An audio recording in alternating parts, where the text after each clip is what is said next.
Hola, bienvenidos de nuevo al canal. Muy agradecido por el apoyo y sus comentarios, la verdad es gratificante. Espero que este video sea de utilidad para todos. Muchas personas se preguntan cómo cambiar este tipo de teclados que no se puede retirar fácilmente desde arriba, sino que toca desarmar todo el portátil para poder hacerlo. Sí, es engorroso, quizás complicado y sobre todo puedes llegar a causar daños irreversibles en el PC. Así que si lo vas a hacer, ten mucho cuidado y presta atención, ya que esta información será de mucha utilidad. El portátil que tengo para este trabajo es un Acer Aspire de la línea Aspire 3, modelo A315. Este modelo de portátil presenta muchas fallas en su teclado y en ocasiones impide que el PC encienda, haciéndonos creer que es un fallo en la board, que tiene un corto o bueno, muchas cosas con las que suelen enredar a los clientes.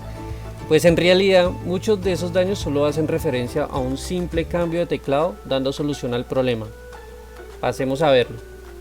Como siempre, después de retirar la tapa inferior del teclado y desconectar el disco duro, recomiendo desconectar la batería, la pila que alimenta el BIOS, esto con el fin de que no hagamos un corte.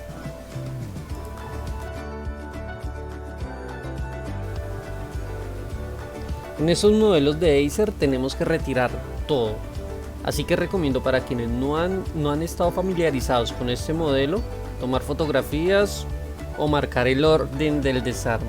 Yo he tenido la oportunidad de cambiar este teclado en varias ocasiones y la mayoría de ellas es porque el PC no enciende. De resto, líquidos sobre el teclado y cosas así.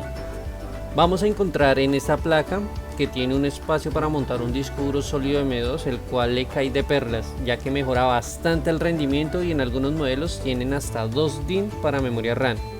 En este solamente tenemos una DIN para máximo 8 GB en memoria RAM, si mal no estoy. Esto de verdad que mejora mucho el rendimiento. Claro que tendremos que migrar el Windows al disco duro sólido o bien configurar de cero el PC. En mi caso suelo configurar de cero. Esta forma en que retiro y pongo el teclado es como siempre lo hago. En este tipo de equipos, no solo Acer sino HP, Lenovo entre otros, pues cada quien puede hacerlo como guste.